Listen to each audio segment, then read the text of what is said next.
नमस्कार। राज्य शिक्षा शोध एवं प्रशिक्षण परिषद बिहार पटना में आपका स्वागत है। बच्चों, कैसे हैं आप? हमने पिछली कक्षा में कार्यपालिका से संबंधित कुछ बातों की चर्चा की थी। उम्मीद है कि आपकी समझ में कुछ बातें आई होंगी, कुछ नहीं भी आई होंगी। जब हम कार्यपालिका से संबंधित और बातों को आगे बढ़ाएंगे तो धीरे धीरे आपकी समझ भी विकसित होगी और आप ज़्यादा अच्छे तरीके से इसकी संगठन, संरचना और अंग को समझ सकेंगे। तो बच्चों, मैंने पिछले कक्षा में बताया था कि कार्यपालिका क्या है, हमने किस प्रणाली को अपनाया, विभिन्न शासन की जो प्रणालियां हैं उससे संबंधित बातों की चर्चा की थी और जो हमने संसदीय प्रणाली अपनाई उसकी विशेषताओं की चर्चा की थी और क्यों अपनाई इस संबंध में भी हमने बातचीत की थी। तो चूँकि हमने संसदीय शासन प्रणाली अपनाई और हमने शासन का जो अध्यक्ष है वो प्रधानमंत्री को बनाया और राज्य का अध्यक्ष राष्ट्रपति को बनाया, तो आगे बढ़ेंगे और हम देखेंगे कि राष्ट्र का अध्यक्ष जो राष्ट्रपति है उनकी भूमिका शासन चलाने में क्या होती है, कितनी होती है और मंत्रिमंडल, मंत्रिपरिषद, प्रधानमंत्री किस तरह शासन चलाने में उनकी सहायता करते हैं। तो बिंदुवार क्रम में हम कुछ स्लाइड्स आपके सामने प्रस्तुत करेंगे और हम देखेंगे कि किस तरह से राष्ट्रपति को अपनी सहायता के लिए मंत्रिपरिषद और प्रधानमंत्री की ज़रूरत होती है। जैसा हम पहले ही बता चुके हैं कि एक वास्तविक और एक नॉमिनल यानी कि नाम मात्र का कह सकते हैं कि हमने उन्हें एक सम्मानपूर्वक पद देकर राष्ट्रपति के पद की महत्ता को बढ़ाया है। मंत्रिपरिषद राष्ट्रपति को सहायता और सलाह प्रदान करेगी। प्रधानमंत्री की अध्यक्षता में मंत्रिपरिषद होगी जो राष्ट्रपति को सहायता और सलाह प्रदान करेगी और राष्ट्रपति अपने कार्यों के निष्पादन में ऐसी सलाह के अनुसार कार्य करेंगे। हम बच्चों यहाँ पे ऐसे आते हैं कि चूँकि शासन का जो प्रधान है वह प्रधानमंत्री है और राष्ट्रपति राष्ट्राध्यक्ष है। अब चूँकि हर जगह राष्ट्रपति के चाहे उनकी अनुमति लेने की बात हो, विधेयक प्रस्तुत करने की बात हो, किसी सलाह पर या किसी नीतिगत मसले पर उनके अनुमोदन की आवश्यकता हो, ऐसे में राष्ट्रपति का क्या अपना कुछ सचिवालय जैसा या उनके अपने कर्मी होते हैं? बिल्कुल होते हैं, लेकिन वो उनके जो दैनिक कार्य होते हैं, जो कार्यालयी कार्य होते हैं, उनमें सहायता देने के लिए होते हैं। जो नीतिगत मसले होते हैं या जो शासन चलाने से संबंधित मसले होते हैं, वो सारे निर्णय मंत्रिपरिषद प्रधानमंत्री के साथ सलाह मशविरे करके लेती है और जब यह विधायिका यानी कि संसद से वह पारित हो जाती है तब जो कहते हैं अंतिम अनुमोदन के लिए राष्ट्रपति के सामने पेश की जाती है। अब राष्ट्रपति क्या करते हैं? वो ये करते हैं कि पहले अवलोकन करते हैं उस संचिका का या जो भी नीतिगत मसले हैं। इसके बाद अगर उन्हें लगता है कि इसे पारित करने के लिए हमारा अनुमोदन अंतिम रूप से प्रदान कर दिया जाना चाहिए तो वो प्रदान कर देते हैं। कभी कभी क्या होता है कि जो वैचारिक भिन्नता है, यानी कि वैचारिक भिन्नता का अर्थ यह हुआ कि किसी एक मुद्दे पर वो अलग तरीके से सोच रहे हैं और सरकार अलग तरीके से सोच रही है, तो ऐसे में गतिरोध की संभावना जो है वो बढ़ जाती है। तब क्या होता है कि कभी कभी जब लगता है कि हमारे देश की परिस्थितियों के अनुसार ये विधेयक कितना या ये कानून कितना सार्थक है या कहीं इसकी वजह से क्लेश की संभावना, संघर्ष की संभावना हो सकती है, तो वैसे में कभी कभी राष्ट्रपति अनुमोदन प्रदान न करके पुनर्विचार करने के लिए संचिका या याचिका को लौटा देते हैं। लेकिन अगर फिर से वो 2/3 बहुमत से पास होकर आती है तो राष्ट्रपति उस पर अपने अनुमोदन देने के लिए बाध्य होते हैं। और अब हम फिर इसके बाद हम आगे बढ़ते हैं और हम फिर देखते हैं कि राष्ट्रपति की शक्तियां क्या है, उनके कार्य क्या हैं और शासन के मसलों में उनका हस्तक्षेप कितना सार्थक और सामंजस्य बिठाने वाला होता है, हम इन स्लाइड्स के माध्यम से देखेंगे। तो सबसे पहले हम चर्चा करेंगे, अभी हम बात कर चुके थे कि मंत्रियों द्वारा जो राष्ट्रपति को सलाह दी जाती है, तो इसकी किसी भी न्यायालय में यह वाद योग्य नहीं होगा। वाद योग्य का अर्थ है कि जो मंत्रिपरिषद से जो सलाह या पारित हुआ विधेयक या कोई भी याचिका या संचिका अगर राष्ट्रपति के पास जाती है, तो इस पर कहीं भी किसी भी न्यायालय में उसे चुनौती नहीं दी जा सकेगी। तो इसे हम कहते हैं कि यह वाद योग्य नहीं होती है। तो राष्ट्रपति का अनुमोदन अंतिम होता है और यह माना जाता है कि मंत्रिपरिषद और प्रधानमंत्री ने इस पर पहले ही बातचीत कर ली है, सलाह मशविरा कर लिया है, इसके बाद ही उसे आगे की ओर अग्रसारित किया जाता है। अग्रसारित मतलब बढ़ाया जाता है। और अभी अभी हम बात कर रहे थे कि राष्ट्रपति की शक्तियाँ, कार्य क्या हैं, उनकी आपातकालीन शक्तियाँ क्या है, वित्तीय शक्तियाँ क्या है, न्यायिक शक्तियाँ क्या है, कार्यपालिका की शक्तियाँ क्या है, राज्यों के संदर्भ में वो किन शक्तियों का उपयोग करते हैं। तो हम आगे की स्लाइड्स में इन चीज़ों को देखेंगे कि राष्ट्रपति किस तरह अपनी शक्तियों को कार्य रूप में परिणत करते हैं। कार्यपालिका संबंधी जो उनकी शक्तियां हैं, भारतीय गणतंत्र का अध्यक्ष होने के नाते समस्त प्रशासन में उन्हीं का नाम आता है, उन्हीं के नाम से संचालित होता है। यानी अभी हमने पिछली कक्षा में आपको गणतंत्र का अर्थ बताया था कि जहां गणतंत्र उस राजनीतिक व्यवस्था को कहते हैं जहां का प्रधान निर्वाचित हो। तो जितने भी प्रशासन से संबंधित काम होते हैं, यहाँ थोड़ा हम प्रशासन के बारे में भी जान लें कि शासन बदलता रहता है, लेकिन प्रशासन जो है वो अस्थायी होता है और शासन में सहयोग, शासन चलाने में सहयोग देना प्रशासन का मुख्य कार्य होता है। तो जितने भी कार्य होते हैं शासन व्यवस्था के, उन सबों के प्रशासन का संचालन भारतीय गणतंत्र के अध्यक्ष होने के नाते राष्ट्रपति के नाम से ही किया जाता है। प्रधानमंत्री एवं अन्य मंत्रियों को नियुक्त करना एवं उनके त्यागपत्र स्वीकार करना, हम राष्ट्रपति की जितनी भी शक्तियां हैं या उनके कार्य हैं, हर किसी पर विवेचन करना बनता है। जब हमने शासनाध्यक्ष के रूप में प्रधानमंत्री को रखा है, तो उन्हें नियुक्त करने और त्यागपत्र से संबंधित जो कार्य है उसमें राष्ट्रपति की शक्तियां क्या करती हैं। राष्ट्रपति शासन सत्ता के गठन में उसे ही प्रधानमंत्री नियुक्त करते हैं जिसकी दल का बहुमत होता है। अगर किसी एक दल को बहुमत प्राप्त नहीं होता तो कई दल मिलीजुली सरकार बनाते हैं और उसे गठबंधन की सरकार कहते हैं। तो जब ये मिलीजुली दलों की सरकार होती है तो वहाँ भी देखा जाता है कि एक विचारधारा के लोग एक जगह इकट्ठे होते हैं और कुल मिलाकर 2/3 बहुमत प्राप्त कर लेते हैं।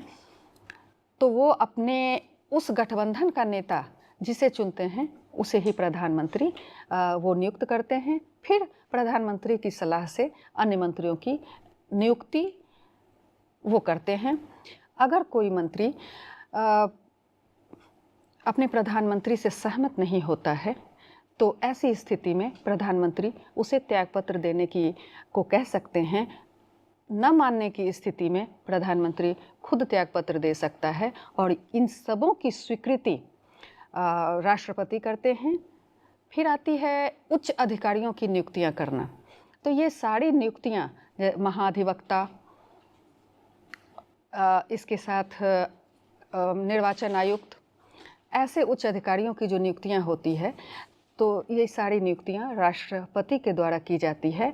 वास्तव में प्रधानमंत्री अपने मंत्रिपरिषद से सलाह कर उन नामों की, उन पदों पर नियुक्तियों की अनुशंसा भेजते हैं और राष्ट्रपति उन नियुक्तियों पर अंतिम अनुमोदन प्रदान करते हैं। केंद्र शासित क्षेत्रों का प्रशासक होना। केंद्र शासित क्षेत्र, मुझे उम्मीद है बच्चों कि आपको पता होगा कि केंद्र शासित क्षेत्र किसे कहते हैं। ये ऐसे क्षेत्र होते हैं जो न बहुत बड़े होते हैं न बहुत छोटे होते हैं, कुछ विशिष्टता लिए हुए होते हैं। तो क्या किया जाता है कि उनको उनके बगल के राज्यों से उनका संयोजन कर दिया जाता है। तो उनकी जो न्यायिक व्यवस्था होती है या प्रशासनिक व्यवस्था होती है, उसे उससे बगल के राज्यों से उसका संचालन हो जाता है और वहाँ प्रशासकों की नियुक्ति होती है, या तो उन्हें गवर्नर कहा जाता है या चीफ मुख्य आयुक्त स्तर के प्रशासक की नियुक्ति होती है, जो वहाँ मुख्य शासक के रूप में काम करते हैं। आप उदाहरण के तौर पे मैं बता देती हूँ कि आपने नाम सुना होगा लक्षद्वीप का, आपने नाम सुना होगा अंडमान निकोबार द्वीप समूह का, यहाँ तक कि भूगोल की कक्षा में आपने देखा भी होगा कि ये दोनों ही बिल्कुल बीच समुद्र में हैं। तो ऐसे में जहाँ आना जाना, खाने पीने से हर चीज़ की कठिनाई है, वहाँ का प्रशासन कैसे होगा? क्योंकि संसाधन तो वहाँ भी हैं, चाहे वह मानव का संसाधन हो, चाहे आर्थिक संसाधन हो, जल संसाधन है, तो समुद्र भी है, तो उसमें समुद्र के संसाधन पाए जाते हैं। तो ऐसे में उन क्षेत्रों के प्रशासक के रूप में जिनकी नियुक्ति होती है, वो भी अपने सारे कार्यों के लिए राष्ट्रपति के प्रति उत्तरदायी होते हैं। उनके द्वारा ही उनकी नियुक्ति होती है और अपने हर कार्य के लिए उन राष्ट्रपति का अनुमोदन लेना उन्हें आवश्यक होता है। हाँ, मैं ये कह रही थी अभी तुरंत कि जो लक्षद्वीप या अंडमान निकोबार या फिर गोवा दमन दीव, तो गोवा तो अब राज्य बन चुका है, लेकिन दमन दीव जो है वो अभी भी द्वीपीय समूह है। इस जैसे और भी करीब 9 केंद्र शासित प्रदेश हैं। अपना चंडीगढ़ है जो कि 2 राज्यों की राजधानी है। तो इन क्षेत्रों में एक पंजाब है और दूसरा हरियाणा है। उसी तरह लक्षद्वीप केरल से सटा हुआ है, तो केरल राज्य उसका उच्च न्यायालय का क्षेत्र हो जाता है, अंडमान निकोबार का क्षेत्र पश्चिम बंगाल हो जाता है। तो इस तरह से इनका प्रशासन किया जाता है और जैसे हम देश के मसलों पर उनसे सारे संचालन उनके नाम से किए जाते हैं, तो मुख्य प्रशासक जो हैं वह राष्ट्रपति के जो कहते हैं प्रभारी के रूप में वहाँ प्रशासक बने होते हैं। विदेश के से संबंधों को बनाए रखना, बच्चों मैं यहाँ एक बात बता रही हूँ कि हमारे जो विदेश से संबंध हैं, तो कुछ देश जो हैं वो बहुत मजबूत देश हैं, बहुत विकसित देश हैं, और कुछ देश जो हमारे इर्द गिर्द हैं वो बहुत ही जो कहते हैं कि एक मानक जो होना चाहिए उससे भी कम स्तर पर हैं। साथ ही हमारे पड़ोसी देश हैं जिनकी सीमाएं हमारे देश से लगती है। आपने कभी नक्शे पे देखा होगा कि हमारे देश की सीमाएं किन किन देशों से लगती है? तो पाकिस्तान से लगती है, बांग्लादेश से लगती है, नेपाल से लगती है, समुद्री सीमा श्रीलंका से लगती है, बर्मा से लगती है उत्तर पूर्व में। तो इस तरह जिनकी भी सीमाएं हमारी सीमाओं से लगती है, वो हमारे पड़ोसी देशों की श्रेणी में आते हैं। और विश्व में लगभग 193 देश हैं अभी, जिनमें कुछ तो बहुत ही छोटे देश हैं जिनकी जनसंख्या हज़ारों में है, कुछ बहुत कम वर्ग किलोमीटर में है, जैसे कि वेटिकन सिटी, ये बहुत ही छोटा और कम जनसंख्या वाला है, जहाँ की ईसाई धर्म के प्रमुख पोप निवास करते हैं। उसी तरह हमारे सोवियत रूस का सबसे बड़ा जो देश था, जब सोवियत रूस हुआ करता था, रूस, उसकी सीमाएं इतनी बड़ी हैं कि वो एशिया से लेके यूरोप तक फैली हुई हैं। तो ऐसे में विविधता से भरे विदेश के साथ संबंध बनाए रखना, इस राजदूतों को अपने यहाँ बुलाना, विदेश से संबंधित यात्राओं को अनुमोदन देना, इससे संबंधित सारे कार्य जो होते हैं वो राष्ट्रपति के ही अधिकार क्षेत्र में आते हैं। वो विदेश से आए जो प्रतिनिधि होते हैं उनका स्वागत करते हैं, अपने यहाँ से प्रतिनिधियों को दूसरे देशों में भेजते हैं, ताकि हमारे आर्थिक, राजनीतिक, सांस्कृतिक संबंध जो है वो हमेशा ही मजबूत बने रहें। तो यहाँ भी विदेश संबंधों को बनाए रखने में इनका योगदान महत्वपूर्ण है। सुरक्षा सेवाओं का सर्वोच्च अध्यक्ष होना, आप जानते होंगे बच्चों कि हमारे यहाँ सुरक्षा सेवा 3 स्तर पर है: थल सेना, जल सेना और वायु सेना। वायुसेना में हम एयर मार्शल बोलते हैं, जल सेना में एडमिरल बोलते हैं और स्थल सेना में स्थल सेनाध्यक्ष बोलते हैं। लेकिन इनके ऊपर सबसे ऊपर सुरक्षा सेवाओं के जो सर्वोच्च अध्यक्ष होते हैं वो हमारे राष्ट्रपति होते हैं। कभी भी अगर संघर्ष की संभावना होती है, चाहे वो आंतरिक हो चाहे बाह्य हो, आंतरिक यानी कि हमारे देश के अंदर अगर कभी ऐसी स्थिति आ जाती है जहां सुरक्षा सेवाओं की सहायता लेने की ज़रूरत होती है, या फिर हमारी जो सीमाएं दूसरे देशों के साथ लगी हुई है वहाँ विवाद की संभावना होने पर अंतिम निर्णय का अधिकार जो है वो राष्ट्रपति के पास ही होता है। राज्यों के शासनों को वो आवश्यक निर्देश भी देते हैं। अब हमारे यहाँ जो राज्य हैं, राज्य भी बिल्कुल विदेशों की तरह ही हैं। कुछ राज्य बहुत छोटे हैं, कुछ बहुत बड़े हैं। हमारे यहाँ अगर उत्तर प्रदेश, महाराष्ट्र जैसे क्षेत्रफल में बड़े राज्य हैं, जनसंख्या में बड़े राज्य हैं, घनत्व के हिसाब से पश्चिम बंगाल इतना बड़ा राज्य है, तो वहीं बहुत छोटा सिक्किम है, नागालैंड है, मिज़ोरम है। छोटे छोटे जो अभी द्वीपों की बात हमने की, वो द्वीप हैं। एक द्वीप मैं व्यक्तिगत अनुभव से बताना चाहूँगी कि मैंने एक द्वीप देखा था जिस द्वीप पर मात्र एक परिवार रहता था और उस परिवार में 2 सदस्य थे, और वो द्वीप जो है करीब 500 स्क्वायर फीट का वो द्वीप था, छोटा सा द्वीप। और मुझे लगता है कि उसे अपना खाना भी इकट्ठा करने के लिए कम से कम 2 घंटे तक समुद्र में सेलिंग करनी पड़ती थी, यानी कि जहाज़ या नाव को चलाना पड़ता था। तो लेकिन वो उसका सम्मिलन जो है हमारे भारत संघ में है, तो वहाँ भी जब शासन के लिए कोई आवश्यक निर्देश होगा तो राष्ट्रपति इसके लिए अधिकृत हैं, ये उनके शक्तियों के अंतर्गत आता है। वहीं चाहे हमारी औद्योगिक रूप से उन्नत अर्थव्यवस्था वाला राज्य हो या कोई ऐसा राज्य हो जहाँ की पिछड़ापन अभी दूर नहीं हुआ है, तो वहाँ के लिए भी जो आवश्यक निर्देश देने होते हैं वह कार्य राष्ट्रपति ही करते हैं। आगे बढ़ेंगे और राष्ट्रपति की शक्तियों और कार्य के विविधता के संबंध में हम देखेंगे। अभी हम उनकी कार्यपालिका की शक्तियों को देख रहे थे, अब हम उनकी विधायिका, वित्तीय और न्यायपालिका की शक्तियों की बात करेंगे। एक एक करके हम देखेंगे उनकी विधायिका की शक्तियाँ क्या हैं। ये हम अब इस स्लाइड्स के माध्यम से देखते हैं और इसे हम विस्तार से वर्णित भी करेंगे। तो हम बात कर रहे थे बच्चों कि कार्यपालिका शक्तियाँ की, राष्ट्रपति की शक्तियाँ की, और ये है विधायी शक्तियों की हम बात कर रहे हैं। अब हमने चूँकि संसदीय शासन प्रणाली अपनाई है, तो संसद की जो बैठक होती है वो अमूमन साल में 4 बार होती है। तो संसद के सत्र को जब भी बुलाना होता है या उसे ख़त्म करना होता है, यह राष्ट्रपति के कार्य क्षेत्र के अंतर्गत आता है। संसद का सत्र तब अवश्य बुलाया जाता है जबकि नई संसद गठित हुई हो, यानी कि चुनाव के बाद पहली बार प्रतिनिधि एक जगह अपने शपथ लेने के लिए इकट्ठा होते हैं।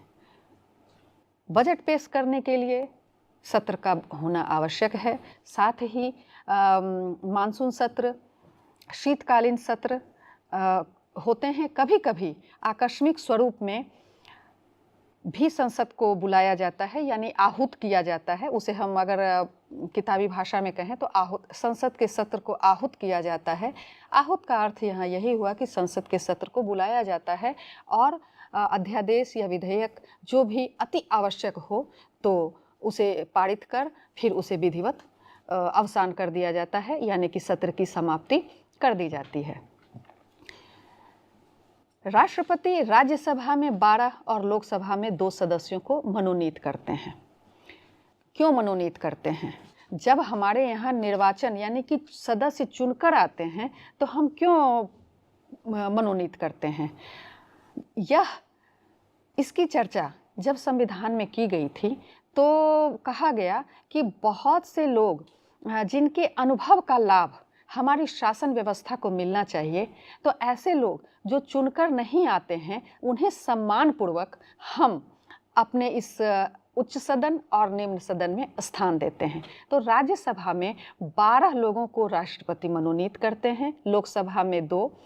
हालांकि जो राज्यसभा में 12 में से 2 सदस्य जो होते थे वो एंग्लो इंडियन होते थे। लोकसभा में भी जो 2 सदस्यों की बात की गई है वो भी एंग्लो इंडियन थे। एंग्लो इंडियन का अर्थ ये हुआ कि कोई ऐसा हमारा नागरिक जिसके माता पिता में से कोई भी एक भारतीय नहीं है, या उसके जो कहते हैं एक पीढ़ी ऊपर से भी दादा दादी में से या नाना नानी में से भी कोई एक भारतीय नहीं है, और उनकी जो ये दूसरी तीसरी चौथी पीढ़ी है इसे हम एंग्लो इंडियन के नाम से जानते हैं। चूँकि ऐसे पिछले 20-25 सालों में ऐसे एनआरआईज़ की बहुत संख्या बढ़ी है, लेकिन उसके पहले जो है इक्का दुक्का लोग पाए जाते थे। और जब हमारा देश आज़ाद हुआ था उस समय कुछ अंग्रेज भी यहीं रह गए जिनका भारत से बहुत लगाव था। तो बाद में कुछ पुर्तगालीज यहीं रह गए, कुछ फ्रेंच कॉलोनीज रह गई। पौंडीचेरी में जिसे अभी पुडुचेरी कहते हैं वहाँ भी फ्रेंच कॉलोनी है। पुर्तगाल के नियंत्रण से जब गोवा आज़ाद हुआ, आप जाएंगे तो वहाँ पुर्तगाली संस्कृति देखने को मिलेगी। तो जो लोग रह गए और जिनका मिश्रण हिंदुस्तान में होता चला गया, तो वैसे परिवार के बच्चों को एंग्लो इंडियन कहा जाता है। चूँकि इनकी संख्या बहुत ही पहले कम हुआ करती थी, तो राज्यसभा और लोकसभा में इनके प्रतिनिधित्व के रूप में 2-2 सदस्यों को मनोनीत किया जाता था। हालांकि अब यह व्यवस्था ख़त्म कर दी गई है। अभी हम बात कर रहे थे संसद के सत्र को बुलाने की, तो हमने ये भी बात की कि जब चुनाव हो जाता है और पहली संसद का गठन होता है तो वहाँ राष्ट्रपति उसका उद्घाटन करते हैं और अभिभाषण करते हैं। अभिभाषण का अर्थ ये हुआ बच्चों कि दोनों ही सदन, जो लोकसभा है और जो राज्यसभा है, उसमें वो अपना संदेश देते हैं, आने वाली सरकार को शुभकामनाएं देते हैं, उनके विचारों को निर्णायक रूप से लागू होने के लिए एक शुभकामना प्रेषित करते हैं। हम इसे ही संदेश देना कहते हैं। संसद से पास किए गए बिलों को अनुमति देना। संसद में जब हमारे चुने हुए प्रतिनिधि जाते हैं तो कई बार बिल जो है, बिल का अर्थ हुआ विधेयक, तो ऐसे बिल आते हैं जो जन कल्याण के लिए होते हैं, या ऐसे बिल भी लाए जाते हैं जो कुछ पहले से चले आ रहे हैं, उसमें संशोधन की बात होती है। कुछ ऐसे बिल पास हुए थे जिनकी अवधि 10 सालों की थी या 20 सालों की थी। तो ये समय सीमा समाप्त होने पे जो बिल हैं उनको या तो आगे बढ़ाना होता है या उनकी समाप्ति करनी होती है, नए बिलों को अनुमति देने की बात होती है। राज्यपाल उन्हीं बिलों को अनुमति देते हैं जो संसद से पास किए गए होते हैं। पास का अर्थ यहाँ हम ऐसे समझेंगे कि लोकसभा से भी 2/3 बहुमत से पास होते हैं और राज्यसभा से भी 2/3 बहुमत से वो पास होकर राष्ट्रपति के अनुमोदन के लिए जाते हैं।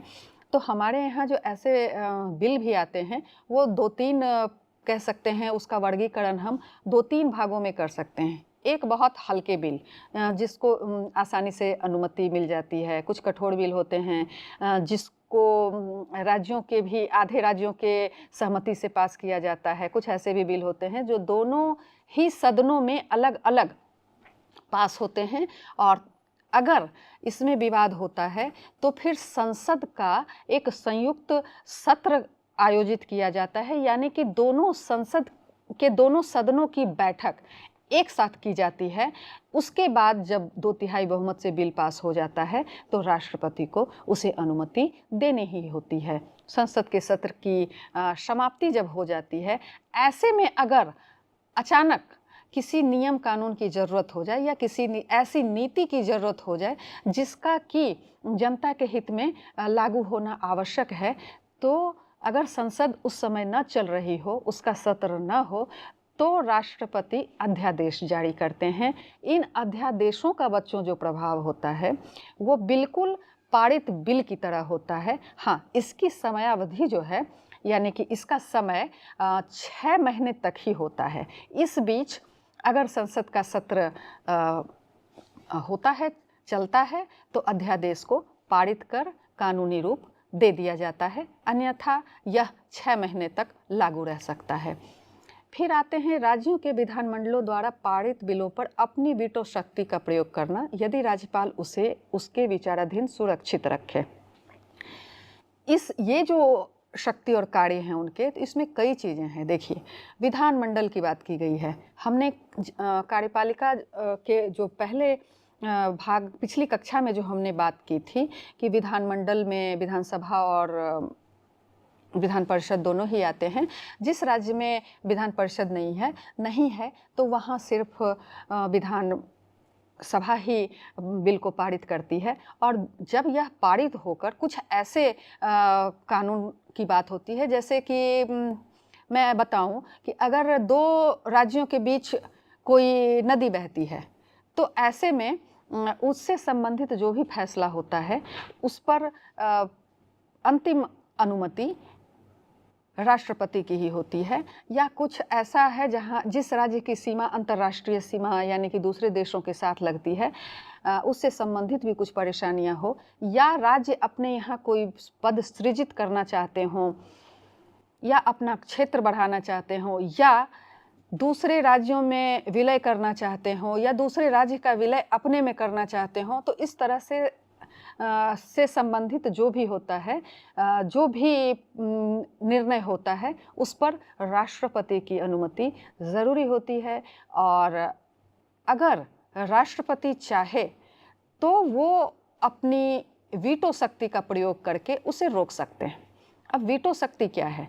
यह जो राष्ट्रपति की किसी बिल को, पारित बिल को, यानी कि वह राज्य का विधानमंडल हो या फिर संसद से पारित हो, उसको वह कुछ दिन के लिए अगर अपने पास विचाराधीन रखते हैं तो कहते हैं कि उन्होंने अपनी वीटो शक्ति का प्रयोग करके इसे अगले आदेश तक के लिए सुरक्षित रखा है। और यही चीज़ विधानमंडलों के संदर्भ में राज्यपाल के संबंध में भी कही जाती है। राज्यपाल उसे राष्ट्रपति के निर्णय के लिए अपने पास सुरक्षित रखते हैं और आगे की ओर प्रेषित करते हैं।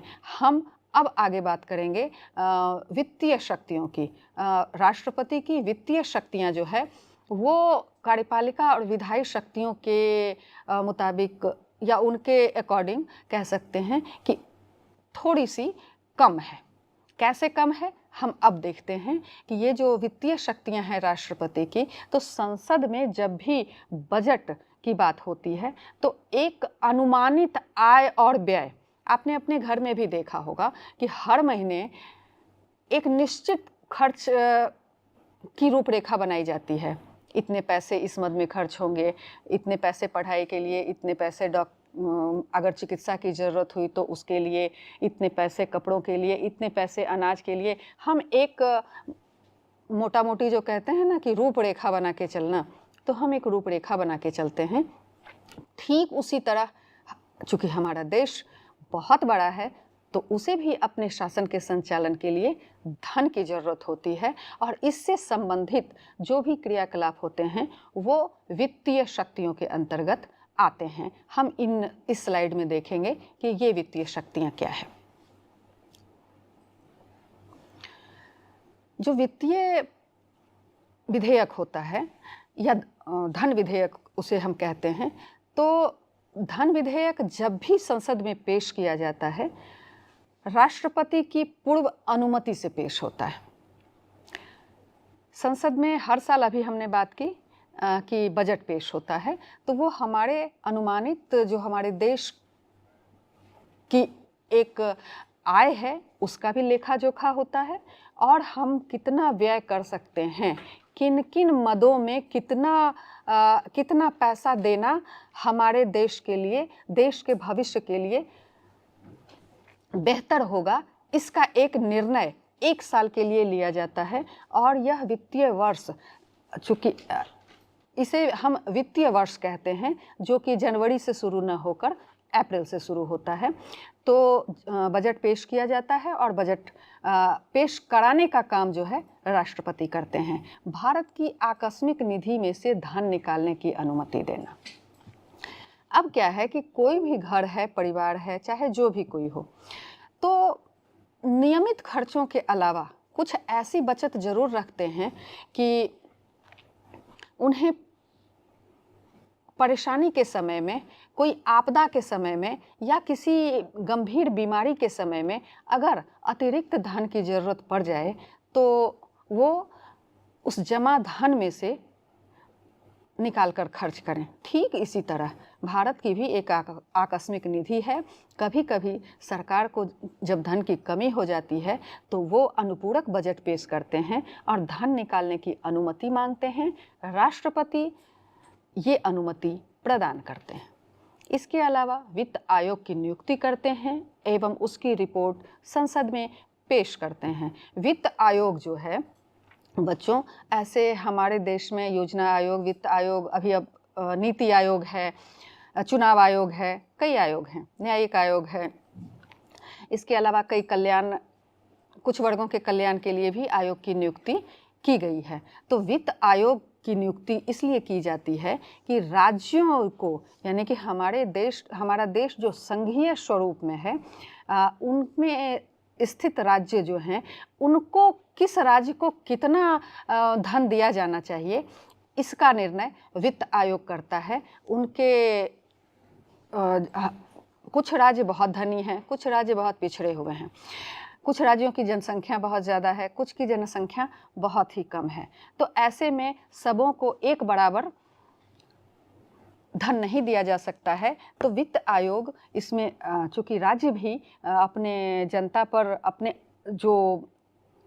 अपने अधिकार क्षेत्र में कर लगाकर कुछ न कुछ धन इकट्ठा करते हैं और केंद्र सरकार अपनी ओर से भी कुछ योजनाएं चलाती है। तो ऐसे में जो धन का बंटवारा है वह वित्त आयोग ही सुनिश्चित करता है। तो वित्त आयोग का गठन और वित्त आयोग के अध्यक्ष की नियुक्ति राष्ट्रपति करते हैं। साथ ही जब वित्त आयोग अपनी रिपोर्ट देता है तो उस रिपोर्ट को संसद में पेश करने की अनुमति भी देते हैं। तो ये थी राष्ट्रपति की वित्तीय शक्तियाँ। तो हमने देखा कि खासकर धन विधेयक के मामले में इससे पहले हमने देखा था कि संसद जो भी विधेयक पारित करती है तो उसे वो पॉकेट वीटो से अपने पास रख सकते हैं या फिर विचाराधीन न रखकर उसे वापस लौटाते हैं। दूसरी बार जब वह पारित होकर आता है तो राष्ट्रपति को उसे पास करना ही होता है, अनुमोदन करना ही होता है। लेकिन धन विधेयक चूँकि राष्ट्रपति की अनुमति से ही पेश किया जाता है, तो जब यह पारित होकर आता है तो सिर्फ राष्ट्रपति ज़्यादा से ज़्यादा 14 दिनों तक इसे रख सकते हैं। उसके बाद उन्हें इसका अनुमोदन करना होता है। अब ये जो एक लंबा सा अध्याय है, इसमें अभी हम लंबा अध्ययन करेंगे। मैं समझती हूँ कि अगर आपने कार्यपालिका, विधायिका, न्यायपालिका का अध्ययन अच्छे से कर लिया तो फिर हम अपने देश की शासन व्यवस्था को समझने में कभी भी परेशानी नहीं होगी। तो हम अभी राष्ट्रपति के कार्य और अधिकार की बात कर रहे थे। अगली कक्षा में हम राष्ट्रपति से संबंधित कुछ और बात करेंगे, साथ ही उपराष्ट्रपति के गठन, निर्वाचन, इससे संबंधित बातें भी करेंगे। इसके बाद आगे चलकर हम प्रधानमंत्री मंत्रिपरिषद के कार्य शक्तियों की भी चर्चा करेंगे। अभी फ़िलहाल इतना ही। मैं उम्मीद करती हूँ कि आप ये वीडियो ध्यान से देखेंगे, सारी बातों को समझेंगे। अगर कहीं भी कोई परेशानी हो तो आप हमें प्रश्नोत्तर के लिए लिख सकते हैं, भेज सकते हैं, तो हम कोशिश करेंगे उनका जवाब दे सकें। नमस्कार।